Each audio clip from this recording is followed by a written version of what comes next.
जय गुरुदेव, जय गुरुदेव, जय भीम, जय भीम, जय वाल्मीकि, हर हर वाल्मीकि। सर्वप्रथम सभी संतों, महापुरुषों, तथागत गौतम बुद्ध, महर्षि भगवान वाल्मीकि जी, सद्गुरु रविदास जी महाराज, बाबा साहब डॉक्टर भीमराव अंबेडकर जी, महात्मा ज्योतिबा फुले, माता सावित्रीबाई फुले, माता फातिमा शेख, और इस देश के अंदर जितने भी बहुजन महापुरुष हुए हैं, जिन्होंने इस देश के लोगों को, जो दबे कुचले गरीब लोग, इनको ऊपर उठाने के लिए, इनको शिक्षित करने के लिए, इनको अच्छा जीवन देने के लिए जिन्होंने अपना जीवन लगा दिया, उन सभी महापुरुषों के चरणों में नमन करते हुए मैं आप सभी, मेरी माताओं के, मेरी छोटी बड़ी बहनों के, मेरे पिता तुल्य बुजुर्गों के, मेरे भाइयों के, सबके चरणों में नमन करता हूं। और उसके बाद मैं गांव खटोली की पूरी टीम का, पूरे गांव का, जो यहाँ की मैनेजमेंट कमेटी है, जिन्होंने इतना अच्छा कार्यक्रम सजाया, मैं उनका बहुत बहुत धन्यवाद करता हूं। और आज हमारे बीच में आए हमारे हरियाणा की शान, जो लगातार समाज की लड़ाई, समाज के हर मुद्दे को बड़ी मजबूती से उठाते हैं, हरियाणा भीम आर्मी प्रदेश अध्यक्ष भाई कमल कुमार बराड़ा जी हमारे बीच में पहुंचे। जिला अंबाला से भीम आर्मी के अध्यक्ष भाई राजेश गरनाड़ा जी, और इस गांव की एक हमारी मजबूत जो एक शान है, हमारे भाई जो आज हरियाणा की जिम्मेदारी जिनको मिल चुकी है, भाई नरेंद्र खतौली जी, और हमारे भाई साहब बराड़ा से, हमारे अंबाड़ा से जो आजाद समाज पार्टी के अध्यक्ष श्रीमान बलजीत जी, अमरनाथ जी, और भाई पंचकुला से सोनू कांत जी, पंचकुला से जिलाध्यक्ष भाई शुभम जी, और भी तमाम साथी काफी लंबे समय से जो समाज का काम कर रहे हैं, हमारे जो छुपे रुस्तम भाई मुकेश रायपुर रानी जी, जिनसे हम भी सीखे हैं। मेरे उस टाइम दाढ़ी मूछ भी नहीं आई थी, जब से मैं इनसे सीख रहा हूं। 2013 में हम इनसे मिले थे पहली बार, और 13 से इनके साथ मिलने के बाद लगातार समाज के कामों को कर रही हैं। मैं सभी क्रांतिकारी योद्धाओं का बहुत बहुत धन्यवाद करता हूं। अच्छा, मैं कोई वक्ता नहीं हूं, मैं यहां पर आज बाबा साहब और सद्गुरु रविदास जी महाराज के विषय पे हम बात करने के लिए इकट्ठा हुए हैं। बाबा साहब और सद्गुरु रविदास जी महाराज एक्चुअल में उनको मानते क्यों हैं, हम इनको क्यों मानते हैं, कारण क्या है उनको मानने का, क्यों जरूरत पड़ रही है हमको मानने की। वो तो चले गए इस दुनिया से, उनको मानने की जरूरत क्यों पड़ रही है। सच्चाई ये है कि उनको माने बिना हमारे जीवन के अंदर सुधार नहीं आ सकता। क्यों नहीं आ सकता? क्योंकि जब तक बाबा साहब अम्बेडकर, सद्गुरु रविदास जी महाराज और हमारे बहुजन महापुरुष, इन्होंने जब तक हमें जीवन जीने का रास्ता नहीं बताया, तब तक हमें अच्छा जीवन नहीं मिल पाया।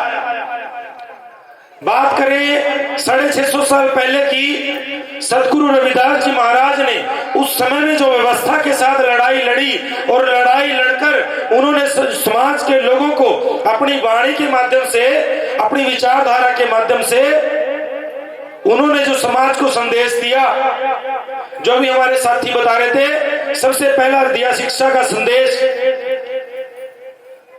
शिक्षा का संदेश सद्गुरु रविदास जी महाराज ने दिया कि माधो अविद्या हित कीन, ताते दीप भयो मलीन। गुरु रविदास जी ने शिक्षा की बात करी। गुरु रविदास जी ने हमारे समाज को कहा कि नशा छोड़ दो।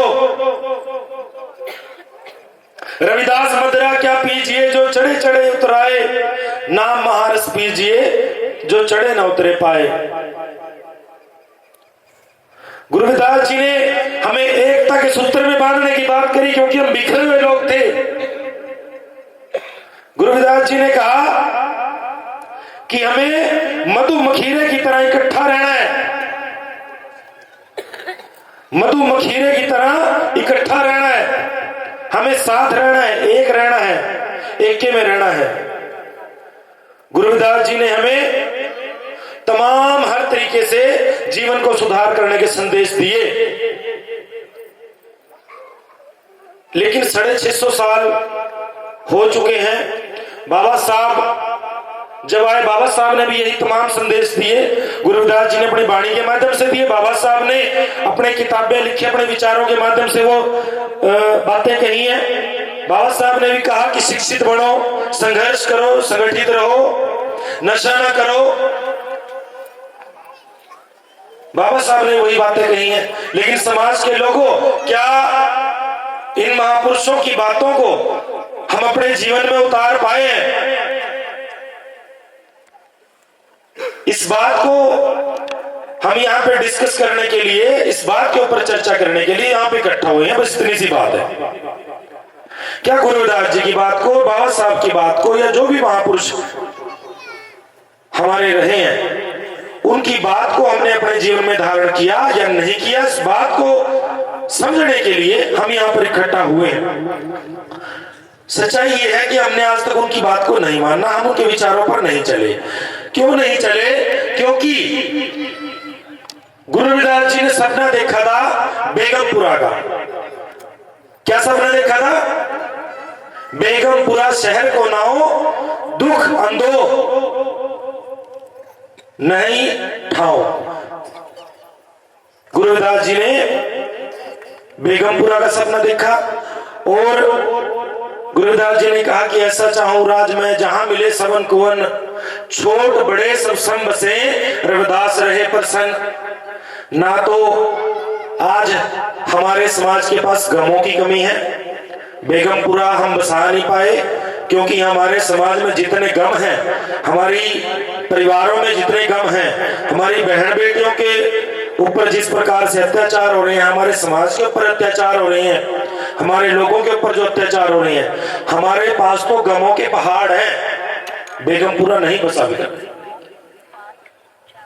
बाबा साहब ने कहा था कि हम इस देश के शासक बनना चाहते हैं, हम इस देश में समता, समानता, बंधुता, भाईचारा स्थापित करना चाहते हैं, ऐसा देश की स्थापना करना चाहते हैं। वो भी आज तक नहीं हुआ।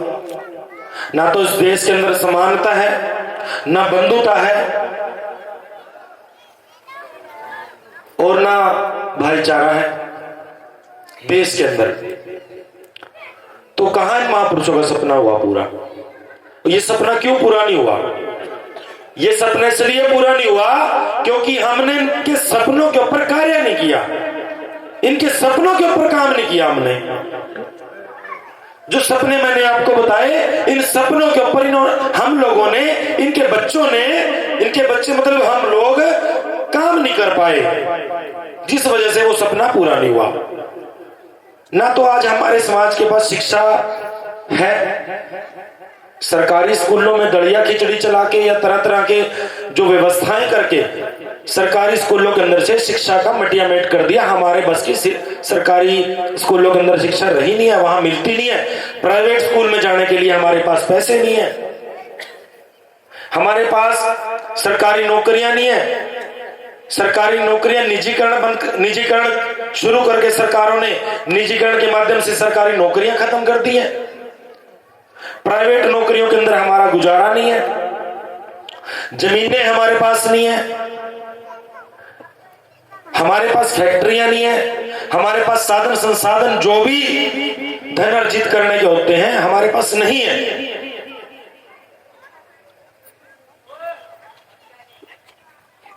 ये इसलिए नहीं है क्योंकि हम बाबा साहब की बात को, सतगुरु रविदास जी महाराज की बात को नहीं मान पाए। ऐसे ऐसे कार्यक्रम बहुत अच्छी बात है, हमारे समाज के लोग ऐसे कार्यक्रम करवाते हैं, लेकिन क्या मात्र कार्यक्रम करवाने से बदलाव आ जाएगा? आप सच्चाई बताइए।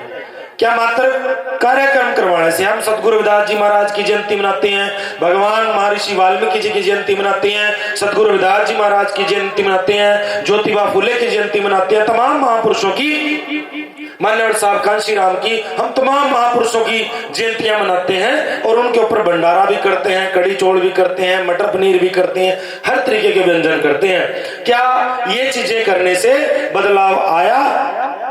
मात्र ये चीज करने से बदलाव नहीं आया, और मात्र ये चीजें करने से आप 1000 साल और ये चीजें करते रहे, बदलाव नहीं आने वाला। बदलाव तब आएगा जब हम इन महापुरुषों की बात को मानेंगे, और वो बात को मानकर हम क्या करेंगे?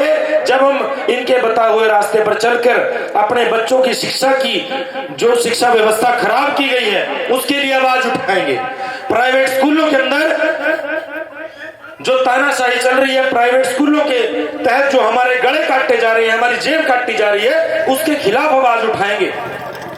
सरकारी नौकरियों को इन्होंने खत्म करने के लिए जो निजीकरण व्यवस्था लागू की है, उस निजीकरण व्यवस्था को जब हम खत्म करवाने के लिए आवाज उठाएंगे, तब हमें हमारे बच्चों को सरकारी नौकरियां मिल पाएंगी।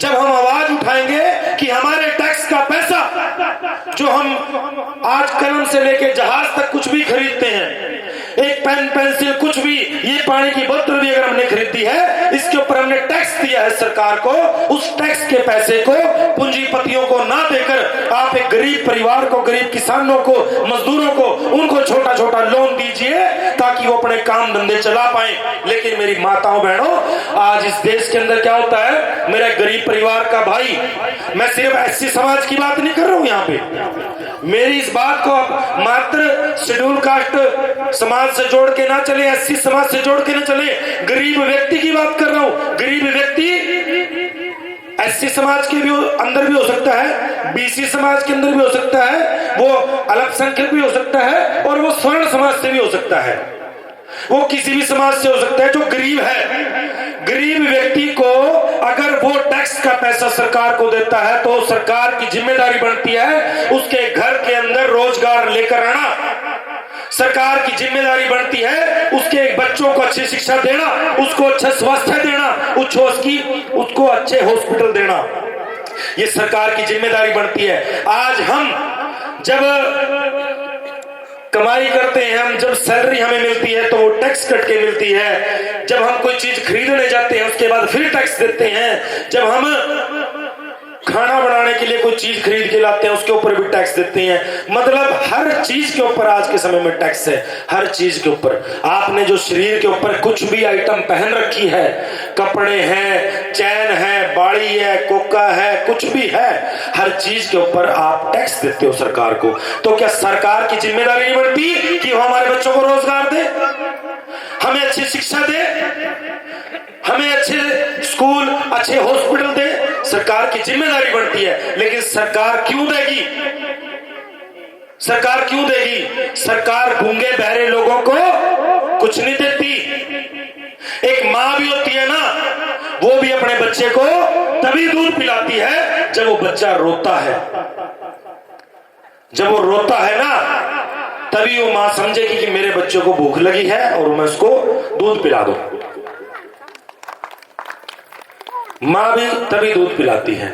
तो हम तो गूंगे बहरे लोग हैं, हम समाज के जो लोग, हम सरकार से कुछ डिमांड ही नहीं करते, हम तो मांग ही नहीं कर पा रहे कुछ।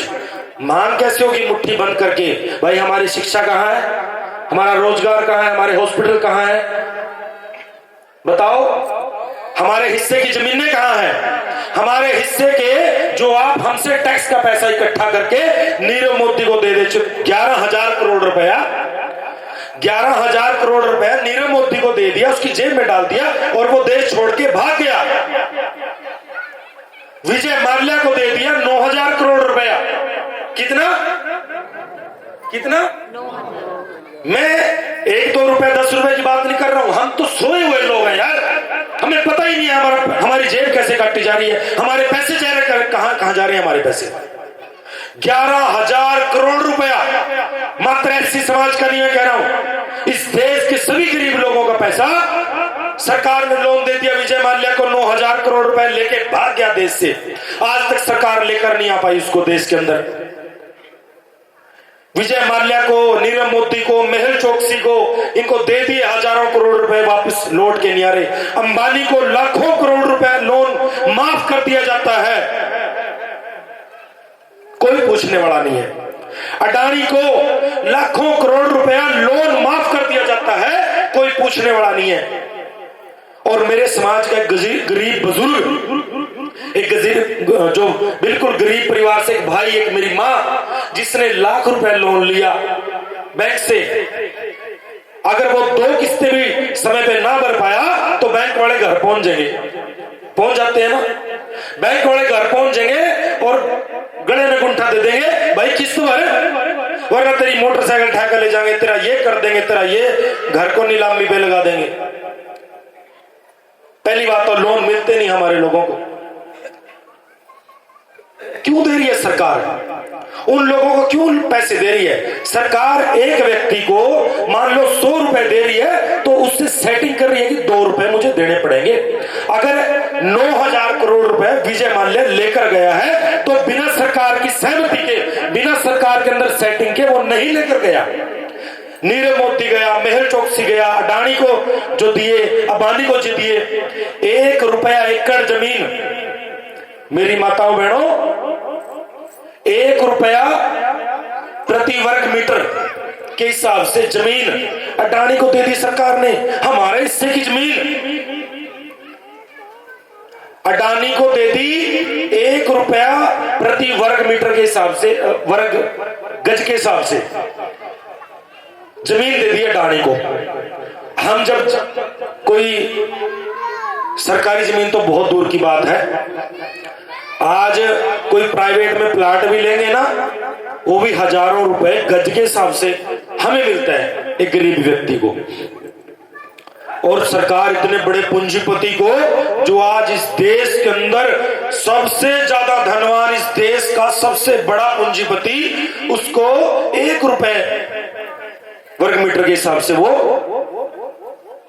जमीन दे देते हैं, कोई पूछने वाला नहीं है। हमें तो पता भी नहीं होगा शायद बहुत से लोगों को ये बातें। सरकार उसको ट्रेन की पटरी बिछा के देती है, उसको ट्रेन दे देती है, भाई आप चलाओ। बिजली सरकार की, पटरी सरकार की, जमीन सरकार की, कर्मचारी सरकार के। बिजनेस कौन करेगा? अडानी करेगा। पूरा का पूरा महकमा रेलवे का प्राइवेट कर दिया। हमारे समाज के लोगों ने आवाज नहीं उठाई, गरीब लोगों ने आवाज नहीं उठाई। पुलिस का महकमा प्राइवेट कर दिया, होमगार्ड की बीमारी लाके किसी ने आवाज नहीं उठाई। शिक्षा का महकमा प्राइवेट कर दिया, किसी ने आवाज नहीं उठाई। हमारे हिस्से की जो जमीनें आज लैंड सीलिंग एक्ट के माध्यम से हमें मिलनी चाहिए थी, वो नहीं मिल पाई क्योंकि हमने आवाज नहीं उठाई। लैंड सीलिंग एक्ट हिंदी में बोलूं तो भू हदबंदी कानून, इसके तहत हमें जमीनें मिलनी थी, किसी को पता ही नहीं होगा। इसके तहत हमें जमीनें मिलनी थी मेरी माताओं बहनों, लेकिन किसी ने आवाज ही नहीं उठाई। मिलेंगे कैसे ये कानून? इस कानून के तहत क्या है, मैं 1 मिनट के अंदर आपको बता देता हूं। ये कानून है संविधान के अंदर, जो बाबा साहब की हम बात कर रहे हैं, उसके संविधान की बात कर रहे हैं। सबसे पहले तो वो अधिकार जो उसमें दिए उनकी बात करनी पड़ेगी भाई। मात्र संविधान संविधान संविधान संविधान करने से या मात्र बाबा साहब करने से हमारा भला होने वाला नहीं है। संविधान के अंदर कानून है land ceiling act. Land ceiling act के अंदर क्या व्यवस्था है कि जिस व्यक्ति के पास 17 एकड़ से ज्यादा जमीन है, जिस व्यक्ति के पास 17 एकड़ से ज्यादा जमीन है, सरकार उस जमीन का अधिग्रहण करेगी, सरकार उस जमीन को अपने अंडर लेगी और पूरे हरियाणा की जमीन 17 एकड़ से ऊपर सरप्लस जिसके पास जमीन है, वो सरप्लस जमीन को सरकार अपने अंडर लेके, अपने हक में लेकर, और उसके बाद उस जमीन का वितरण करेगी किसके पास? जो बेजमीने लोग हैं, जो बेजमीने लोग हैं, जिनके पास जमीनें नहीं है, उनको सरकार वो जमीनें देगी, वितरण करेगी। और हरियाणा का आंकड़ा है, हरियाणा सरकार का आंकड़ा है, और जो आंकड़ा है उसके अंदर क्या चीज आई, हमें हैरानी होगी सुन के, हमें हैरानी होगी बहुत सुन के। आज हम 300 गज का प्लाट या 30 गज का प्लाट भी लेने की शायद हम हिम्मत नहीं रख पाते होंगे, लेकिन अगर वो कानून सरकार ईमानदारी से लागू कर देती है हरियाणा के अंदर, तो हरियाणा के अंदर वो कानून लागू हो तो उसके बाद प्रति व्यक्ति को, प्रति परिवार को 3-3 एकड़ जमीन की आती है। कितने बोले मैंने? कितने? 3-3 किले जमीन के आते हैं प्रति परिवार।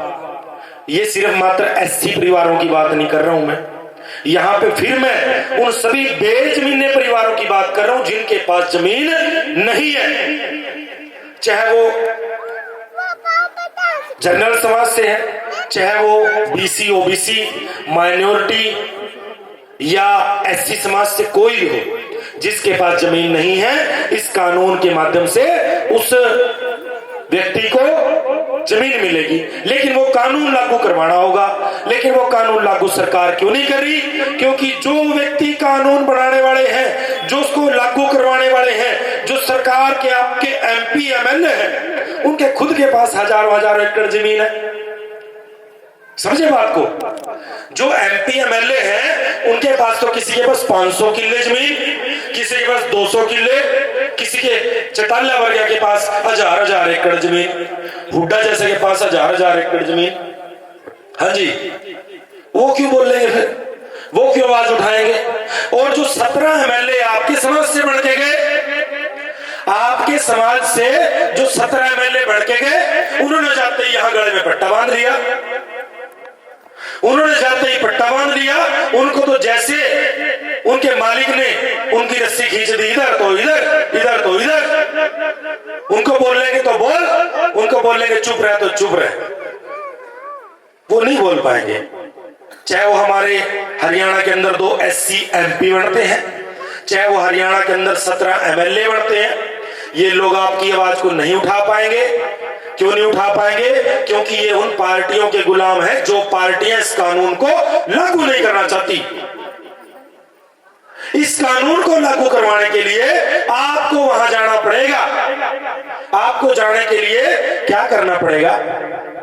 आपको जाने के लिए चंद्रशेखर जैसे भाइयों को वहां पार्लियामेंट के अंदर भेजना पड़ेगा। जिस दिन से बड़ा है, ईमानदारी से बताना, चंद्रशेखर भाई जिस दिन से एमपी बना है, नगीना के लोगों ने ये बात समझी, जो मैं आपको बता रहा हूं, ये बात नगीना के लोगों ने समझी। उनको वहां पर एससी समाज के लोगों ने वोट किया, बीसी ओबीसी समाज के लोगों ने वोट किया, मुस्लिम समाज के लोगों ने वोट किया, और जनरल समाज के लोगों ने भी भाई चंद्रशेखर आजाद जी को वोट किया। क्यों वोट किया?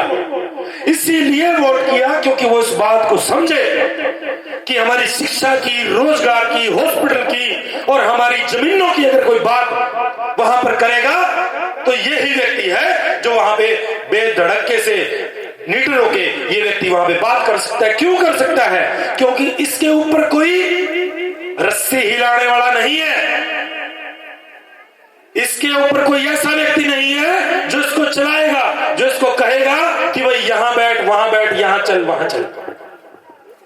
वो व्यक्ति आजाद, क्या नाम है? चंद्रशेखर आजाद। वो आजाद व्यक्ति आजाद है और वो आजादी से आपकी बात को पार्लियामेंट के अंदर उठाता है। आप ईमानदारी से बताओ कि पहले दिन से आवाज उठा रहा है कि नहीं उठा रहा है? आप बताओ ईमानदारी से। आपकी आवाज आएगी तो मैं समझूंगा कि भाई वाकई में चंद्रशेखर आजाद वहां पे आपकी आवाज उठा रहा है। उठा रहा है कि नहीं उठा रहा है? उठा रहा है कि नहीं उठा रहा है? दोनों हाथ खड़े करके बताओ भाई। उठा रहा है ना? पहले दिन से आवाज उठा रहा है और अंतिम सांस तक आपकी आवाज उठाएगा। बस शर्त एक है कि आप लोगों को उसकी ताकत बढ़ना है, आप लोगों को उसके कंधे, उसके हाथ, उसके हौसलों को इतना बुलंद करना है कि वो व्यक्ति आज अकेला वहां पे बैठा है, उसकी ताकत इतनी बढ़ जाए कि उस जैसे वहां पर सैकड़ों व्यक्ति हमारे बैठे जो इन कानूनों को लागू करवाएं, इस देश के अंदर से निजीकरण जैसी बीमारी को खत्म करें, इस देश के अंदर से जो सरकारी हॉस्पिटलों के अंदर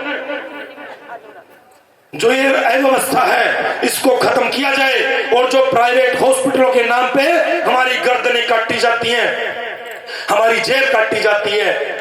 प्राइवेट हॉस्पिटल में जाते हैं ना जब इलाज कराने, डॉक्टर बिल देते हैं बना के, एडमिशन हो जाता है ना, भाई आपके मरीज को दवाई बाद में मिलेगी, इसका ऑपरेशन बाद में होगा, ये क्या करो, ये काउंटर पे ये बिल जमा करवा दो पहले जाके, यही बोलते हैं ना प्राइवेट हॉस्पिटल में माता जी, यही बोलते हैं। कितना बिल है जी?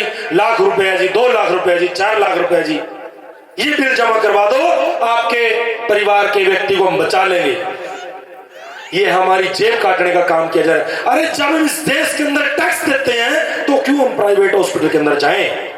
हमें सरकारी हॉस्पिटलों को अच्छा क्यों नहीं किया जा रहा? भाई हम जो टैक्स दे रहे हैं क्यों दे रहे हैं? हम विजय माल्या को 9,000 करोड़ रुपए देने के लिए या इन लोगों को हजारों लाखों करोड़ रुपए लोन देने के लिए टैक्स नहीं देते। ये देश हमारा है, इस देश को हमने अपने खून पसीने से सींचा, इस देश को हमने अपने खून पसीने से सींच कर यहां तक हम लेकर आए। हम इसलिए नहीं लेकर आए कि हमें हमारी बहन बेटियों की इज्जत लूटी जाएगी और वहीं उलझा के रख दिया जाएगा। हमें उलझा दिया, हमारी बहन बेटियों के अत्याचार हो गए, उनके बलात्कार हो गए, उनके रेप कर दिए गए, हमें वहां उलझा दिया गया। हमारे लोगों को मार दिया, पीट दिया जाता है, किसी को किस प्रकार से, किसी को किस प्रकार से, हमें वहां उलझा दिया जाता है। अरे हमारे मुद्दे कुछ और थे, हमें उलझा दिया इन लोगों ने। अभी लेटेस्ट बिल्कुल आपके 1 हफ्ते पुरानी खबर आपके पंचकुला की, पूरे देश दुनिया के अंदर भारी रोष है और दिल को झकझोर देने वाली एक घटना हमारे हरियाणा के अंदर हुई। हरियाणा के अंदर एक एससी समाज के आईपीएस जो इस समय हरियाणा के अंदर एडीजीपी पद के ऊपर कार्यरत थे, उनको कुछ जातिवादी मानसिकता रखने वाले अधिकारियों द्वारा प्रताड़ित किया गया। काफी समय से उनको प्रताड़ित किया जा रहा था। उन्होंने कोशिश की समय समय पर व्यवस्था को संभालने की और समय समय पर कोशिश की खुद को संभालने की, लेकिन मेरी माताओं बहनों, वो व्यक्ति एक आईपीएस रैंक का अधिकारी 7 अक्टूबर को उस हौसले को तोड़ देता है और इस दुनिया से, इस जातिवादी जो राक्षस है, ये जातकवादी जो लोग हैं, इनके दबाव में आकर उस व्यक्ति ने खुद की जीवन लीला को समाप्त कर लिया और उसने खुद को गोली मार ली। एक आईपीएस अधिकारी ने जो आपके समाज से आता है, उसकी खुद की पत्नी आईएएस रैंक पे है, कई जिलों की डीसी रह चुकी है उसकी पत्नी, वो खुद कई जिलों में एसपी रह चुका है, आईजी रह चुका है, वो भी जातिवाद का शिकार होकर आज हमारे बीच में नहीं रहा। माताओं बहनों, ये घटनाएं हो रही हैं, इनका सभी का कारण ये है क्योंकि हम सतगुरु रविदास जी महाराज की जो राज की बात उन्होंने की थी, उस राज की बात को समझ ही नहीं पाए। हम सिर्फ प्रोग्राम करने में, भंडारे करने में और अपने जीवन में इतने व्यस्त हैं, हम उनके सपने को भूल चुके हैं। और जब तक उनके सपने को हम भूले रहेंगे, हमारे आईपीएस भी मरेंगे, हमारी मनीषा बहन जैसी बहनें भी मरेंगी, हमारे जितेंद्र मेघवाल, इंद्र मेघवाल जैसे भाई भी मरेंगे, हमारे ऐसे ऐसे लोग भी मरेंगे जो जिनको मूछ रखने पे, बुलेट चलाने पे या पता नहीं किस किस तरीके से मार दिया जाता है देश के अंदर, वो इसी तरीके से मरते रहेंगे जब तक आप लोग एक होके बुलंद आवाज करके अपनी आवाज को मुट्ठी बंद करके इन सरकारों की कानों तक नहीं लेकर जाते, और ये आवाज तब तक नहीं पहुंचेगी जब तक आप सभी व्यवस्थाओं को भूलकर, मैं नाम नहीं यहां पे लेना चाहूंगा, सभी व्यवस्थाओं को भूलकर बाबा साहब और सतगुरु रविदास जी महाराज के सही बताए हुए रास्ते पर नहीं चलते। और भाई चंद्रशेखर आजाद जो आज इस देश के अंदर आपकी हिस्से की लड़ाई लड़ रहे हैं, जो आज चाहते हैं कि मेरे समाज के लोगों को भी अच्छी शिक्षा मिले, अच्छा रोजगार मिले, अच्छी चिकित्सा मिले, इनको जमीनें मिले, और सबसे बड़ी बात इज्जत से जिंदगी जीने का अधिकार मिले,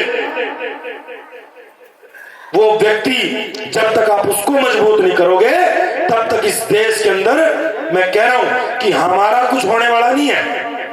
1000 साल तक हम ऐसे ही चलते रहे, कुछ होने वाला नहीं है। हमें तय करना पड़ेगा आज से, इसी समय से हमें तय करना पड़ेगा कि हम किस साइड खड़े हैं, हमारे जीवन का लक्ष्य क्या है। खासकर मेरे नौजवान साथी, मेरे युवा साथी, अपने साथ, अपने खुद के साथ एक कमिटमेंट करें, खुद को शीशे के अंदर देखें और कमिटमेंट करें कि हम पैदा क्यों हुए हैं, हम क्यों पैदा हुए हैं। क्या मरने के लिए पैदा हुए? क्या मात्र इस धरती के ऊपर हमने जन्म लिया, जन्म लेकर हमने शादी करवा ली, बच्चे पैदा कर दिए, खाए पिए मर गए, इसलिए पैदा हुए हम इस देश के अंदर? नहीं। मेरे नौजवान साथियों, मेरे भाइयों, अपने खुद के साथ एक वादा कीजिए कि आपके जीवन का लक्ष्य क्या है। इस देश के अंदर हमारा एक लक्ष्य होना चाहिए, इस जीवन के अंदर हमारा एक लक्ष्य होना चाहिए कि हमने करना क्या है, और उस लक्ष्य के लिए आप काम कर लो, ईमानदारी से काम कर लो। मैं ये बात कह रहा हूं कि आप मात्र 5 साल अपने साथ कमिटमेंट करके मात्र 5 साल काम कर लो, इस देश के अंदर आपका राज ना जाए तो मेरा नाम बदल देना आप लोग। लेकिन ईमानदारी से हम, भाई कमल जी हो गए या स्टेज पे जितने भी साथी बैठे हैं, लगातार दिन रात सुबह शाम समाज के लिए भागे फिर रहे हैं। क्यों? एक व्यक्ति की भी सैलरी नहीं है, इनमें से एक व्यक्ति की भी सैलरी नहीं है, ना सैलरी है, ना दिहाड़ी मिलती है, कुछ भी नहीं है। आप लोगों ने चाय पिला दी, पी ली, आप लोगों ने खाना खिला दिया, खा लिया, जो खाया आगे निकल गए, आगे से जो मिला खाया वहां से आगे निकल गए। ये ही है।